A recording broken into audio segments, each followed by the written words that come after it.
लीली और नैना बहुत अच्छे दोस्त हैं और वे सभी चीज आपस में शेयर करती हैं। लीली ने आधा बिस्किट खाया और आधा आधा नैना को खिलाया। इस हरकत को देखकर दशान हैरान रह गया। नैना ने देखा कि दशान की भी खाने की इच्छा हो रही थी, इसलिए उसने दशान को आधा खिलाने की तैयारी की। दुर्भाग्य से ठीक उसी समय लिफ्ट आ गई और वे दोनों लिफ्ट से बाहर निकल गए। दशान सुंदरियों के जाते हुए पीछे से देखता रहा और उसने अपनी शादी की अंगूठी उतार दी और सुंदरियों के साथ कमरे में चला गया। दशान सुंदरियों के साथ रोमांस करने ही वाला था कि तभी फोन बज उठा। दरअसल फोन उसकी पत्नी मैरी का था। उसने अपनी पत्नी को बताया कि वह ट्रैफिक जाम में फंसा है और उसे पहुंचने में 2-3 घंटे लगेंगे। फोन काटने के बाद उसने जल्दबाजी में अपने कपड़े उतार दिए, लेकिन नैना ने उसके कपड़े उठाकर खिड़की से बाहर फेंक दिए और उसे उठाकर कमरे के बाहर ले गए। दशान ने तुरंत एक बोर्ड से खुद को ढक लिया।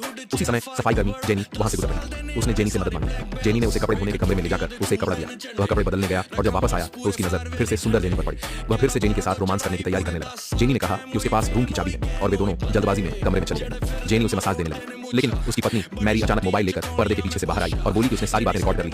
असल में यह सब मैरी का प्लान था। दशान ने मैरी से माफी मांगी, लेकिन मैरी ने उसे माफ करने से इनकार कर दिया और सीधे उसे बिस्तर पर धकेल दिया और वहां से चली गई। उसी समय कमरे का मालिक जैक आ गया और